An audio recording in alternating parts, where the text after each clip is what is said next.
Hello my dear students, कैसे हैं आप? आई होप अच्छे होंगे, मन लगाकर पढ़ाई कर रहे होंगे। तो फिर चलो इसी अच्छी बात के साथ हम स्टार्ट करते हैं आज का नया topic, female reproductive organs of flowering plant. Okay, क्योंकि जब कभी भी मेल और रिप्रोडक्टिव ऑर्गन की हम बात करेंगे तो वो फ्लावरिंग प्लांट में ही होंगे। और हमने फ्लावर के स्ट्रक्चर को देखा था लास्ट सेशन में, जिसमें हमने मेल रिप्रोडक्टिव ऑर्गन्स को देखा था। तो आज की बारी है फीमेल रिप्रोडक्टिव ऑर्गन्स की। ओके, फीमेल रिप्रोडक्टिव ऑर्गन में हम लोग देखेंगे कि इसके क्या स्ट्रक्चर है, कैसे फॉर्मेशन होता है फीमेल गैमेटोफाइट का, जो कि हमने लास्ट सेशन में देखा था मेल गैमेटोफाइट के बारे में। ओके, और जो फॉर्मेशन होता है फीमेल गैमेटोफाइट का, that is known as the megasporogenesis, वो कैसे होता है, वो क्या कहलाता है। तो चलिए सबसे पहले स्टार्ट करते हैं कि फीमेल रिप्रोडक्टिव ऑर्गन्स कहलाता क्या है।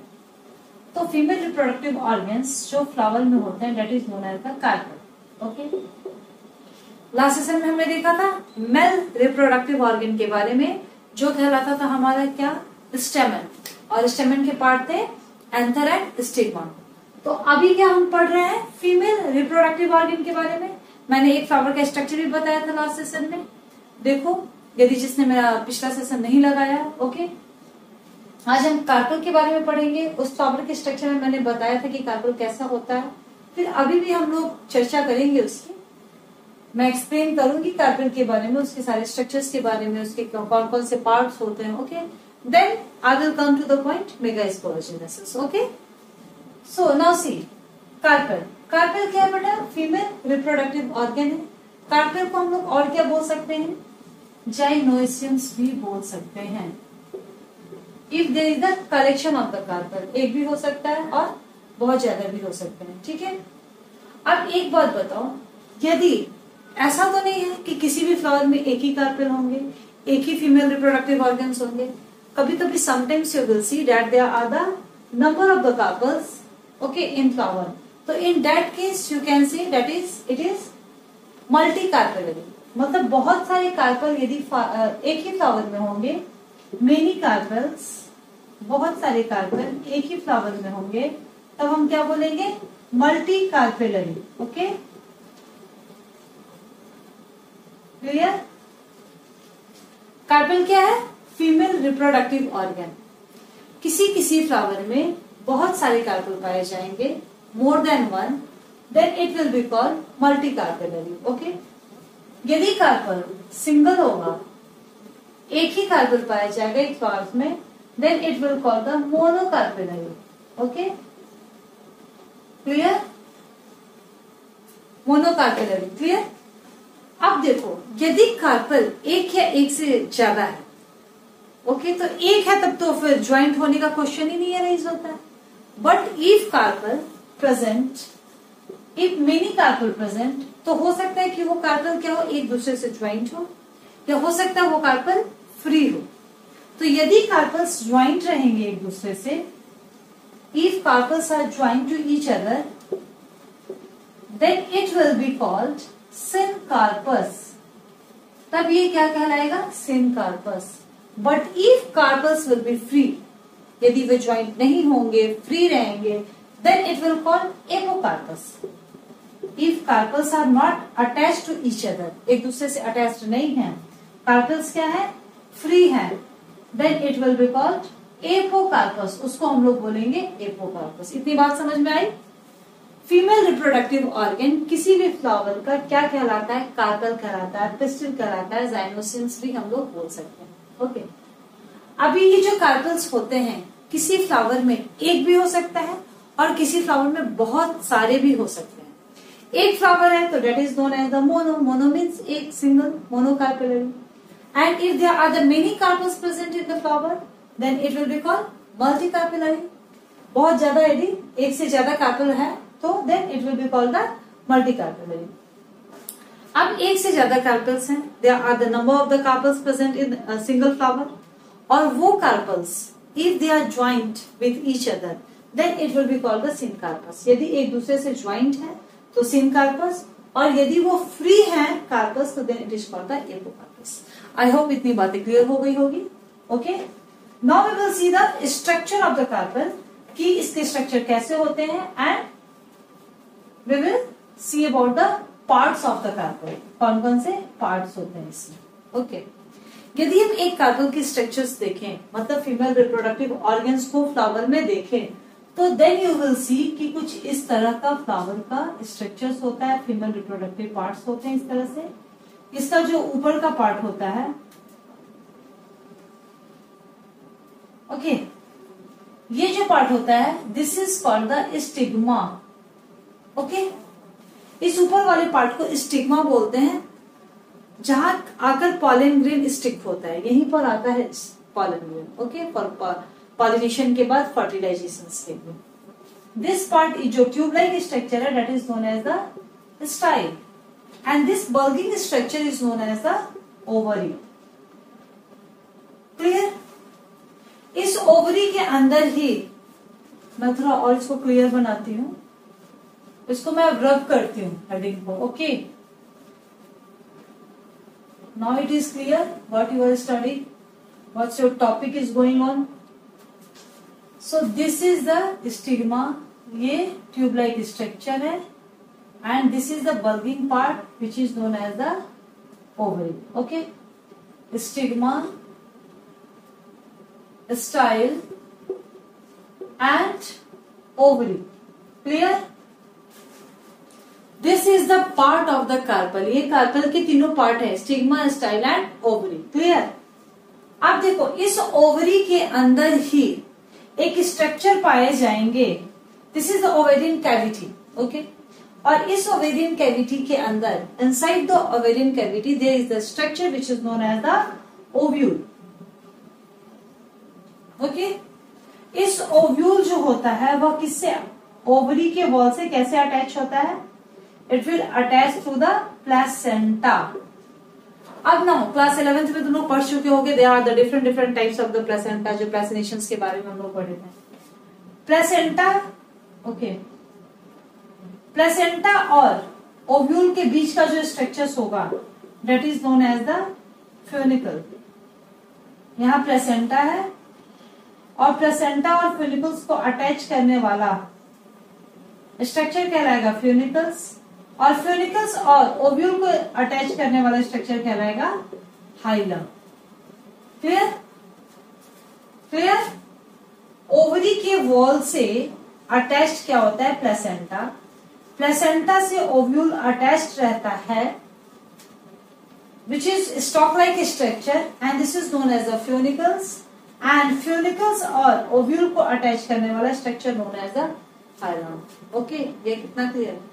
अब ये जो ओव्यूल होते हैं हमारे किसी भी फीमेल रिप्रोडक्टिव पार्ट्स में, they are the different types, इनका अरेंजमेंट अलग अलग होता है, वो हम लोग अलग मॉर्फोलॉजी में पढ़ेंगे। ठीक है, अब मैं एक ओव्यूल का स्ट्रक्चर तुमको बता रही हूँ कि किसी भी ओव्यूल का कैसा स्ट्रक्चर होता है, क्योंकि ओव्यूल के अंदर ही हमारे एम्ब्रियो सैक का फॉर्मेशन होता है, जो कि मेगा स्पोरोजिनेसिस कहलाता है, और मेगा स्पोरोजिनेसिस के थ्रू होता है। तो सबसे पहले हमें ओव्यूल के स्ट्रक्चर को समझना जरूरी है, तब मैं उसमें बताऊंगी कैसे मेगा स्पोर का फॉर्मेशन होता है। Okay,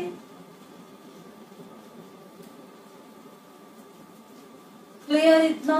I think it will B clear. Okay, now see the structure of ovule only. Okay, मैं ओवरी नहीं बना रही हूं, बस ओव्यूल के स्ट्रक्चर को बता रही हूं। देखो, यदि हम एक टिपिकल ओव्यूल की बात करें,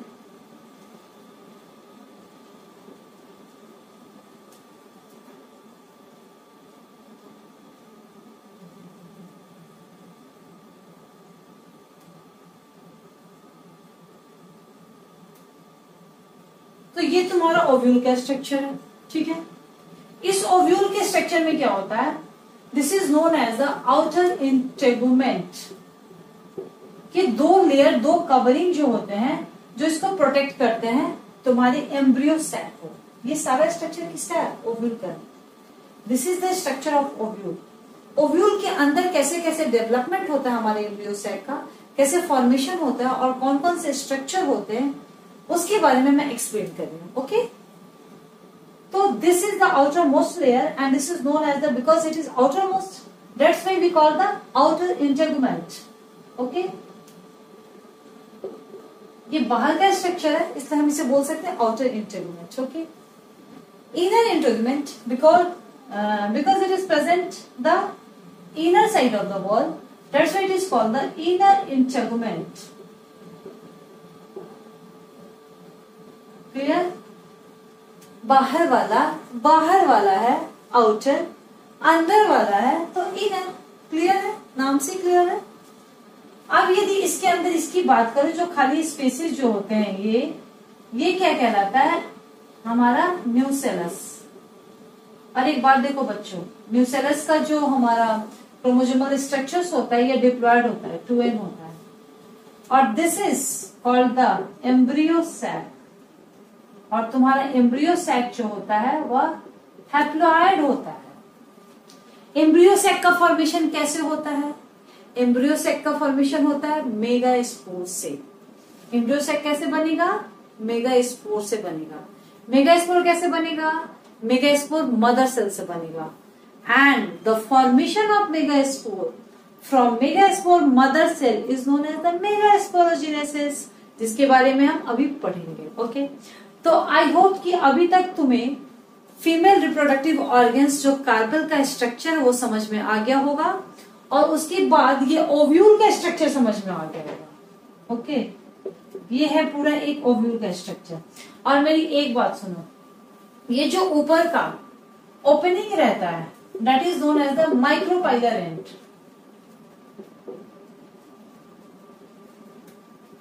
ये चारों तरफ से बंद होता है, बस ऊपर एक थोड़ा सा ओपनिंग रहता है जिससे कि पॉलन ग्रेन अंदर आ सके और यहाँ पे जो सेल्स हो उसके साथ फ्यूज कर सके। कैसे फ्यूजन होगा, कैसे डेवलपमेंट होगा एम्ब्रियो का, वो सब मैं अभी बताने जा रही हूँ। Okay, clear? ये देखो, ये तुम्हारा वही था फ्यूनिकल्स, और फ्यूनिकल्स ये किससे है? ओव्यूल से अटैच्ड है, that's why it is known as the hilum. Clear? Micropylar जो रहता है, माइक्रोपाइलर जहां होता है वह एंड कहलाता है माइक्रोपाइलर एंड। उसके अपोजिट वाला एंड क्या कहलाता है? Chalazal end. चला जा। तो this is known as the micropylar end. And the opposite to the micropylar end के जैसे अपोजिट में आएंगे वो हम क्या कहलाएगा? Chalazal end. इतना तुम लोगों को याद रखना है, क्योंकि अभी जो डिवीजन होगा हमारे न्यूक्लियस का, मेगास्पोर का, तो कौन से न्यूक्लियस किस एंड पे जाके बनेंगे, जाके सजेंगे और क्या बनेंगे वो जानना जरूरी है। क्योंकि माइक्रोपाइलर एंड पे जाके बनेगा हमारा एक और सिनर्जिड्स, और हमारे चैलाजर एंड के पास जाके बनेगा एंटीपोडल सेल्स। याद रखो ये बात, जब बताऊंगी उस समय क्लियर हो। तो माइक्रोपाइलर एंड चैलाजर एंड को याद रखो। Okay, this is clear? Now you see, हमारा जो न्यूसेलस होता है, न्यूसेलस जो होता है हमारा बहुत ही न्यूट्रिटिव होता है। मतलब उसमें बहुत सारे न्यूट्रिशियस सेल्स होते हैं जो हमारे मेगास्पोरेंजियम में मेगास्पोर मदर सेल्स को क्या करते हैं? न्यूट्रिशन प्रोवाइड करते हैं। तो हम एक किसका स्ट्रक्चर बनाए? एक मैं न्यूसेलस का स्ट्रक्चर बनाती हूं, जिसके अंदर क्या होता है? माइक्रोपाइलर एंड पे एक सेल्स होता है which is having capacity to differentiate into the megaspore mother cell. ठीक है, तो मान लो एक सेल है हमारा और विद द प्रोमिनेंट न्यूक्लियस, उसका एक न्यूक्लियस होता है। ये एक सेल है हमारा मेगास्पोर मदर सेल जो कि माइक्रोपाइलर एंड पे है। इसके चारों तरफ क्या था? इसके चारों तरफ थे न्यूसेलस। न्यूसेलस ने क्या किया? न्यूसेलस ने इसको प्रोवाइड किया न्यूट्रिशन। ओके, न्यूसेलस ने न्यूट्रिशन प्रोवाइड किया। ये मेगास्पोर्स मदर सेल्स क्या हुए? डिवाइड हुए। कैसे डिवाइड हुआ? मियोटिकली। मियोसिस डिवीजन हुआ। किसमें हुआ? यहां पे ध्यान दो, मेगास्पोर मदर सेल में क्या हुआ? कौन सा डिवीजन हुआ? इसको मैं इस साइड बना रही हूँ। ठीक है, न्यूसेलस इधर देखो। बहुत सिंपल है, बस थोड़ा एक दो टर्म याद रखना है और आराम से याद हो जाएगा। मेगास्पोर मदर सेल में क्या हुआ? Meiotic division. मतलब मियोसिस 1 और म्यूसिस 1 जब होगा तो 2 सेल्स बनेंगे, म्यूसिस 2 होगा तो फिर 4 सेल्स बनेंगे। तो म्यूसिस 1 एंड 2 मैं एक साथ लिख दे रही हूं। कितने सेल्स बने? 4 सेल्स बने, ठीक है। तो यहाँ पे अभी ये डिवाइड होके कितने बन जाएंगे? 4 सेल बन गए, ठीक है। मेगास्पोर सेल्स डिवाइड होके कितने बन गए? 4 सेल बन गए। अब इसमें से क्या होगा? 3 सेल्स डिजेनरेट हो जाएंगे। ये जो 4 सेल्स बने इसमें से 3 मेगास्पोर्स जो बने, माइक्रो मेगास्पोर मदर सेल से मियोटिक डिवीजन के बाद कितने मेगास्पोर्स बने? 4 मेगास्पोर्स बने, 4 मेगास्पोर, ठीक है। जिसमें से हमारा 3 मेगास्पोर डीजेनरेट कर जाएगा and then only 1 megaspores will undergo the mitotic division. याद करो तुम लोग मेल रिप्रोडक्टिव ऑर्गन्स, वहां क्या होता था? वहां भी स्पोरोजिनस टिश्यू में मियोसिस होता था, ठीक है। That is known as the microspore mother cells. वहां से बनते थे हमारे माइक्रोस्पोर्स मियोटिक डिवीजन के बाद, और वो सारे के सारे माइक्रोस्पोर्स, मतलब ईच एंड एवरी माइक्रोस्पोर्स जो थे उनको उनकी पोटेंशियल्स थी क्या बनने के लिए? पॉलन ग्रेन बनने के लिए। सारे माइक्रोस्पोर्स कन्वर्ट हो सकते थे पॉलन ग्रेन में और होते थे, ठीक है। बट यहाँ देखो कि हमारे जो 4 मेगास्पोर बने, तो each and every megaspore is not having the potentials to convert into the female gametophyte. मतलब कि सारे मेगास्पोर्स हमारे फीमेल गैमेटोफाइट नहीं बनेंगे। केवल क्या होगा? एक मेगास्पोर्स जो होगा वही जाके अल्टीमेटली डेवलप होंगे, उनमें माइटोटिक डिवीजन होगा and then it will be form the female gametophyte. तो थोड़ा डिफरेंस है, टर्म्स तो सेम मिलेंगे तुमको, बाद में मैं क्या करूंगी दोनों को कंपेयर करके बता दूंगी, बट थोड़ा डिफरेंस यही है कि जब यहाँ मियोटिक 1 और मियोसिस 2 डिवीजन हुआ तो जो 4 मेगास्पोर बने उसमें से 3 डीजेनरेट हो गए एंड 1 मेगास्पोर इज फंक्शनल। चलो हमने मान लिया 1 मेगास्पोर फंक्शनल हो गया, इसको अब हम रब कर देते हैं, 1 मेगास्पोर की कहानी को स्टार्ट करते हैं, ठीक है। ओव्यूल के अंदर न्यूसेरस उसको न्यूट्रिशन प्रोवाइड करा रहा है, चलो ठीक है बात। अब ये मान लो इसके क्या है, तुम्हारे वो 12th की बुक में उल्टा बना है तो मैं इसको उल्टा ही बना देती हूँ। यहाँ पे बना है माइक्रोपाइलरेंट और यहाँ बना है चैलाज़ोलेंट, ठीक है, ओके। पता नहीं क्यों उसमें उल्टा बनाया हुआ है, तो इससे मैं भी उल्टा बना दी ताकि तुम लोग फिगर देके कंफ्यूज नहीं हो। अब इस मेगास्पोर में देखो एक बार क्या हुआ? माइटोसिस, फर्स्ट माइटोसिस हुआ, तो छोटा बनाना पड़ेगा ताकि ये आ जाए फिगर तुम्हारा, okay okay. I start from here, okay. चलो ये मान के चलना तुम लोग माइक्रोपाइलरेंट है and this is the chalazolant। हमारा 1 मेगास्पोर क्या फंक्शनल है, बाकी तो डीजेनरेट हो गया, चलो 1 लिख दिए, 1 बना दिए, क्लियर। अब इसमें क्या हुआ? माइटोसिस हुआ, माइटोसिस के बाद कितने बन जाएंगे? 2 बन जाएंगे, 2 मेगास्पोर्स हो गए। तो चलो अब यहां भी बन गए 2, क्लियर। ये तुम्हारा फर्स्ट स्टेज हुआ मेगास्पोर बनने के बाद। फिर एक और माइटोसिस हुआ, कितने बन गए? कैसे 4 बन गए? इसके 2, इसके 2, अल्टीमेटली कितने बने? 4 बने। चलो भाई इसको बना दो,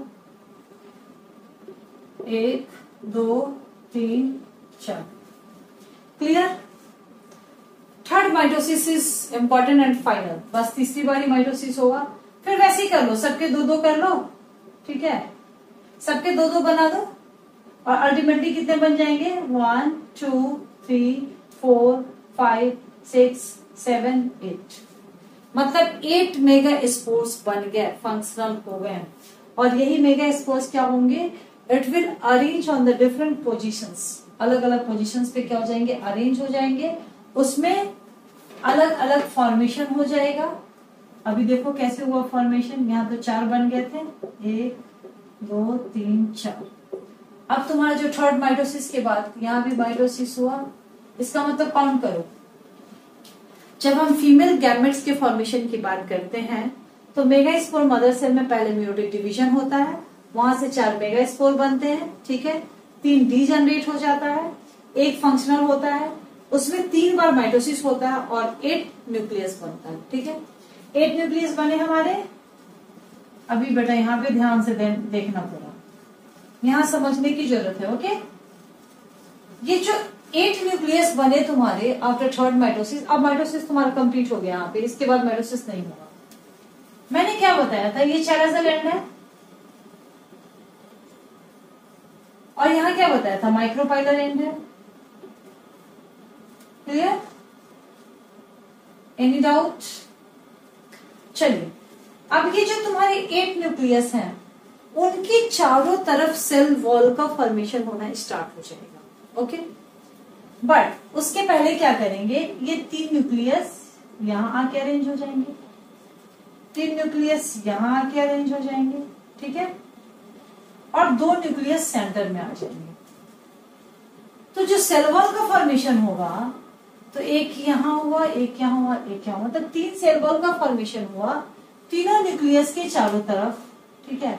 तो इस तरह से हमारे कितने बन गए, यहाँ पे 3 सेल्स का फॉर्मेशन हो गया। There are the 3 cells arranged on the chiasal end, और इनको क्या बोलेंगे हम लोग, एंटीपोडल सेल्स। क्या बोलेंगे, antipodal cells. I think it is clear. जो 8 न्यूक्लियस बना हमारे ओव्यूल के अंदर after the division of the megaspores, उसमें से हमारे 3 न्यूक्लियस जो हुए थे वह कहाँ अरेंज हो गए, हमारे एंटीपोडल सेल्स में, ठीक है, सॉरी एंटीपोडल्स। 3 न्यूक्लियस जो हमारे चेराजल एंड में जाके अरेंज हो गए, उनके चारों तरफ सेल वॉल का फॉर्मेशन हुआ, सेल का फॉर्मेशन हुआ, और क्या बनाया उन्होंने, एंटीपोडल सेल्स बनाए, ठीक है। क्लियर? चलो ना, ऐसे ही मान लो, ठीक है। क्लियर? 2 जो हमारे सेल्स बीच में बने थे उनमें अलग अलग सेल वॉल का फॉर्मेशन नहीं होगा, एक साथ ही हो जाएगा। इस तरह से ये एक पोलर न्यूक्लियाई बनाएंगे बस, या सेंट्रल सेल बोल सकते हो। दो न्यूक्लियाई तो बनेगा लेकिन सेल एक ही बनेगा, that is known as the central cell. Clear? Micropylar end के पास जो हमारे बाकी के 3 सेल्स आए वह कैसे अरेंज हो जाएंगे,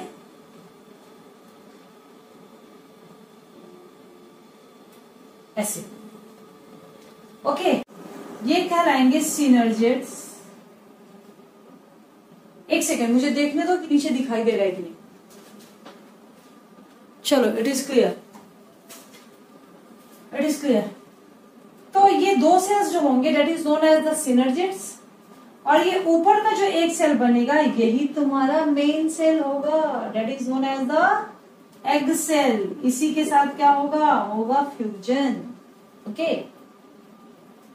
तो ये जो सिनर्जिड्स था उसमें तुम देखोगे ना फिंगर लाइक स्ट्रक्चर्स होंगे, ठीक है, ऐसे ऐसे फिंगर लाइक स्ट्रक्चर्स होंगे, that is known as the filiform दोनों सेल्स में। ये क्यों होता है, to navigate the pollen grain, मतलब ये रास्ता दिखाएंगे, आजा आजा, ओके। बुलाएंगे किसको, पॉलन ग्रेन को बुलाएंगे, ऐसे करके अपने फिंगर से इशारा करेंगे। नहीं, ये तो मजाक की बात है, तो बता रही हूँ, बट फिर भी क्या होता है ना, ये फिलीफॉर्म जो होता है ना, दे नेविगेट द पॉलन ग्रेन, दिखाते हैं, मतलब वे दिखाते हैं। कैसे पता चलेगा पॉलन ग्रेन को यार कि कहाँ जाना है, वो पॉलन ग्रेन तो आएगा माइक्रोपाइलर एंड पे, बट उसके बाद कहाँ जाना है उसे कैसे पता चलेगा, समझ रहे मेरी बात। तो ये क्या करेंगे, पॉलन ग्रेन को ये जो हमारे फिलीफॉर्म एपरेटस हैं वही रास्ता दिखा देंगे। चलो चलो चलो, मैं तुम्हें लेके चलती हूँ, आ जाओ आ जाओ, तुम्हें इधर जाना है, एग सेल के पास है। क्लियर? तो इसको बोलते हैं हम लोग फिलीफॉर्म एपरेटस। अब पता तुम्हें एक बात, ये पॉलन ग्रेन आ जाएगा, इसके थ्रू ही जाता है, क्योंकि ये तो तुम्हारा माइक्रोपाइलर एंड है ना। तुम्हारे बुक में पता नहीं क्यों उल्टा बना है, जो मुझे भी हमेशा उल्टा ही लगता है बनाने में। जब ये पॉलन ग्रेन जब यहाँ से एंट्री करेंगे माइक्रोपाइलर एंड के थ्रू, फिलीफॉर्म एपरेटस के थ्रू, तो फिर जाएंगे, एक तो यहाँ पे फ्यूज हो जाएंगे, फिर एक यहाँ फ्यूज हो जाएगा, उसके बाद ये डिजेनरेट हो जाएंगे, ये भी डिजेनरेट हो जाएंगे एंटीपोडल सेल से। बट ये बातें तो हम लोग फर्टिलाइजेशन के बाद पढ़ेंगे, पोस्ट फर्टिलाइजेशन इवेंट्स में पढ़ेंगे, उसके पहले हम लोग पॉलिनेशन पढ़ेंगे।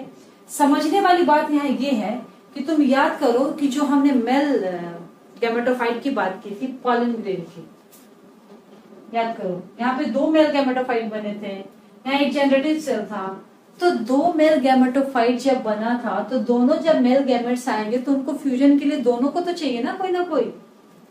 तो अब तुम बताओ कि जब ये एंटर किया पॉलन ग्रेन तो उसका एक मेल गैमेट क्या करेगा, फ्यूज कर जाएगा एक सेल के साथ, और दूसरा मेल गैमेट फ्यूज कर जाएगा सेंट्रल सेल के साथ, हो गया double fertilisation.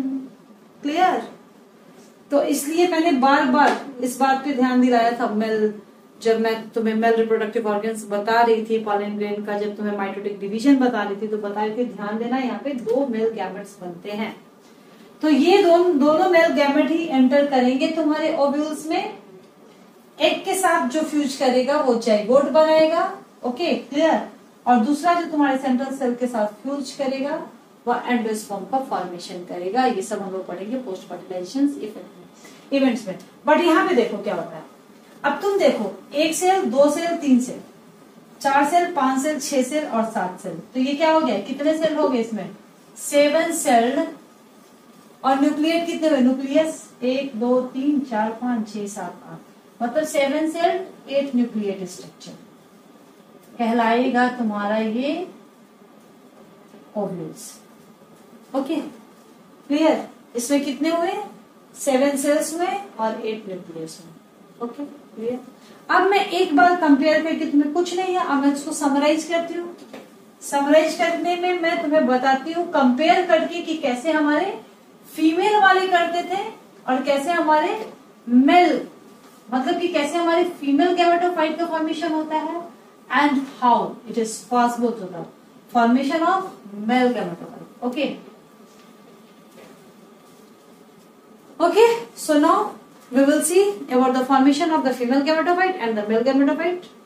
I will compare both female and the male, and then you can understand, you can better understand. Okay, so now see, this is the male gametophyte, इसका formation कैसे हुआ, और this one is the female gametophyte.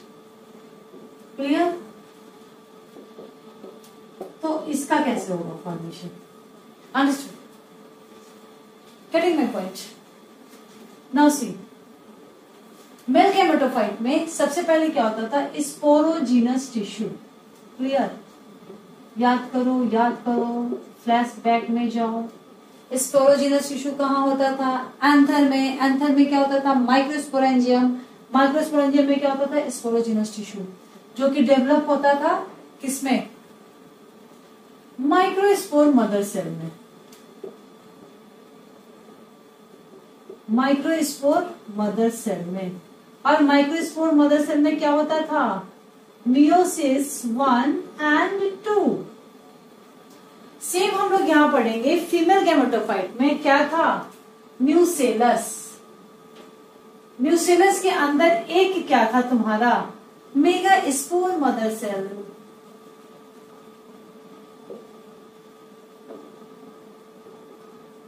Megaspore mother cell में क्या होता था, meiosis 1 and 2। तो कितने बने यहाँ, 4 मेगास्पोर बने थे। ठीक है भाई, यहां भी बने 4 मेगास्पोर, सॉरी यहां बने 4 माइक्रोस्पोर। मेगा लड़की का नाम है ना, इसलिए मेगा उधर चली जाएगी। ठीक है, ओके यहां बने 4 मेगा स्पोर, इसमें से 3 डिजेनरेट हो गया और 1 फंक्शनल हुआ। 1 फंक्शनल, ये मेगा स्पोर, ये चारों के चारों functional. Okay, all the 4 microspore is functional in male gametophyte. तो क्या कहानी हुई भाई, 4 माइक्रोस्पोर में एक माइटोसिस हुआ, चारों अलग अलग डेवलप होंगे, एक से बनेगा पॉलन ग्रेन, दूसरे से बनेगा, तीसरे से बनेगा, और बहुत सारे माइक्रोस्पोर्स बनेंगे। किसमें? माइक्रोस्पोरेंजियम्स में। तो इस तरह से millions of million pollen grain का फॉर्मेशन होता है। इसी तरह जब तुम ये male reproductive organ and female reproductive organs पढ़ोगे, जब ह्यूमन बींग्स में, ऑर्गेनिजम्स में, तो तब उसमें तुम लोग क्या देखोगे कि जो स्पर्म्स होते हैं उनका फॉर्मेशन जो निकलता है वो that is the millions and millions, but ovum जो होता है ओवरी से एक निकलता है। ठीक है, वो बहुत कुछ सिमिलर है। ठीक है, हमारे फ्लावर की तरह ही है, प्लांट की तरह ही है। तो चारों के चारों माइक्रोस्पोर्स फंक्शनल होंगे, सब अपने अपने पॉलन ग्रेन्स का फॉर्मेशन करेंगे, लेकिन अभी इसको हम पॉलन ग्रेन नहीं बोलेंगे। ठीक है, अभी जो बना हमारा माइक्रोस्पोर्स में जो माइटोसिस हुए, तो इसमें एक बना न्यूक्लियस डिवाइड हुआ, जो कि हमारा बनेगा जेनरेटिव, और दूसरा जो होगा वो डेट इज ऊपर डालो वेजिटेटिव, दिस इज वेजिटेटिव, और दूसरा वाला जेनरेटिव। अभी देखो मैं कंफ्यूज हो गई, लेकिन फिर मैंने अपना करेक्शन कैसे किया, क्योंकि वेजिटेटिव जो होगा वो न्यूट्रिशन देगा, और जेनरेटिव मतलब कुछ और जनरेट करेगा आगे चलकर। तो ठीक है भाई, जनरेट करा देते हैं ना। माइटोसिस फिर दोबारा हुआ, और ये जो जेनरेटिव न्यूक्लियस बने थे वो अब दो पार्ट, ये बड़ा पार्ट जो होता है ना दैट इज द वेजिटेटिव, और ये छोटा पार्ट में होता है तुम्हारा जेनरेटिव। तो ये वेजिटेटिव बना, और ये जेनरेटिव वाला फिर उसके न्यूक्लियस के अंदर डिवाइड हुआ, और ये दो बन गए, दो पार्ट में, that is known as the, अब इसी को हम लोग क्या बोलेंगे, पॉलन ग्रेन या मेल गैमेटोफाइट। अच्छा, ऐसा कुछ नहीं है, ये जो 60% तो यहीं पे हो जाते हैं एंजियोस्पर्म में, यहीं पे पॉलन सेट हो जाता है, लेकिन 40% में यहाँ पे पॉलन ग्रेन सेट होते हैं। तो इस तरह से हमारे क्या हुआ था, मेल गैमेटोफाइट का फॉर्मेशन हुआ था। इसको हम लोग मेल गैमेटोफाइट भी बोलते हैं। अब ये तैयार है कहाँ जाने के लिए, पॉलिनेशंस के थ्रू फीमेल गैमेटोफाइट में जाने के लिए। तो चलो फीमेल गैमेटोफाइट को भी रेडी करते हैं। ये फंक्शनल है हमारा, 1 मेगास्पोर ही हुआ, 1 मेगास्पोर फंक्शनल हुआ। अब इसमें देखना माइटोसिस कितने हुए, फिर कितने न्यूक्लियस बने, 2 बने। बोलो चलो चलो चलो क्लियर से बना देते हैं यार। फिर दूसरा माइटोसिस हुआ, कितने न्यूक्लियस बने, 4 बने। तीसरा माइटोसिस हुआ, कितने न्यूक्लियस बने, 8 बने। और ये 8 कैसे अरेंज हो गया बता दो फटाफट। और ये जो बने ना न्यूक्लियस, इसमें से ही जो एक सेंटर में बने वह एग सेल नहीं है, वह हमारा क्या, सेंट्रल सेल, जो कि पोलर न्यूक्लियाई का फॉर्मेशन करता है, और after the fusion, after the fertilization endosperm का फॉर्मेशन करता है। लेकिन जो माइक्रोपाइलर एंड है, जो नजदीक है जहां पे पॉलन आ रहा है, वहां पे क्या बनेगा, एक एग सेल बनेगा, और उसके साथ 2 उसकी सहेलियां रहेंगी, दैट इज द सिनर्जिड्स, जो कि बुलाएंगी पॉलन ग्रेन को, दिखाएंगी रास्ता कि आओ भाई एग सेल यहाँ पे है, फ्यूजन यहाँ करना है। और तब क्या होगा, after the fertilization there will be the formation of zygote. Okay, और वो जाइगोट ही फिर क्या होगा, आगे डेवलप होगी पोस्ट फर्टिलाइजेशन के बाद, मतलब फर्टिलाइजेशन के बाद सीड का फॉर्मेशन करेगा, और वो जो तुम्हारा ओवरी था वो क्या करेगा, फ्रूट का फॉर्मेशन करेगा। और जो एंडोस्पर्म रहेगा वो क्या करेगा, वो न्यूट्रिशन प्रोवाइड करेगा, किस समय, जर्मिनेशन के समय। तो ये सब हम लोग पढ़ेंगे फिर इसके बाद। बट ये देखो क्लियर कट जो है वो कंपेयर है, और बस तुमको कुछ नहीं याद करना है, मतलब इतनी बातें जो हमने पढ़ी थी वो सब बेकार है, दिमाग से बाहर निकाल दो। फटाफट स्टेप वाइज स्टेप यहाँ पे याद कर लो कि मेल गैमेटोफाइट में क्या था हमारा, वो हमारा एंथर था नहीं, क्योंकि हमने स्टेमेन की बात की थी। तो क्या था हमारा, एंथर था और फिलामेंट था। एंथर में स्पोरोजिनस टिश्यू, जहाँ पे माइक्रोस्पोर मदर सेल डेवलप हुआ, मियोसिस हुआ, और 2 बार माइटोसिस हुआ, काम खत्म। यहाँ पे हमारा फीमेल गैमेटोफाइट में न्यूसेलस था, वहां पे क्या था हमारा, मेगास्पोर मदर सेल्स, एक बार म्योटिक हुआ, 4 बने लेकिन 3 डिजेनरेट हो गए, बस यही याद करना है। एक फंक्शनल हुआ और 3 बार माइटोसिस हुआ, 8 न्यूक्लियस बन गए। 8 न्यूक्लियस में जब सेल वॉल डेवलप हुआ तो 7 सेल में तो डेवलप हुआ, और एक जो बीच में था वहां पे क्या हो गया था, एक ही सेल वॉल डेवलप हुआ था, इसका वहां पे एक ही सेल बना। तो इस तरह से क्या स्ट्रक्चर यहाँ पे बन गया था, डेवलप हुआ था, 7 सेल 8 न्यूक्लियेज, आई थिंक अभी तुम लोगों को एकदम क्लियर हो गया होगा। ये फ्लो चार्ट बना लेना और ऐसे ही तुम लोग अपने नोट्स में भी याद करना। इसके बाद हम लोग पढ़ेंगे, अब मेल भी तैयार फीमेल भी तैयार, ओके रेडी। तो अब क्या करेंगे, पॉलिनेशन होगा, ठीक है। पॉलिनेशन में क्या होगा, पॉलन ग्रेन्स उड़ के कहा जाएगा, स्टिग्मा पे जाएगा, फीमेल के पास जाएगा, तभी तो फर्टिलाइजेशन होगा। तो नेक्स्ट क्लास में हम लोग देखेंगे पॉलिनेशन के बारे में। टाइम यदि बचा, पॉलिनेशन जल्दी हो गया तो, क्योंकि छोटा टॉपिक है, क्योंकि फिर एजेंट्स ऑफ भी सम एजेंट्स ऑफ पॉलिनेशन के बारे में पढ़ेंगे। जल्दी हो गया तो फिर हम लोग पोस्ट फर्टिलाइजेशन इवेंट्स को भी खत्म कर देंगे, ओके। तब तक के लिए गुड बाय, स्वस्थ रहो, मस्त रहो, मुस्कुराते रहो, पढ़ते रहो।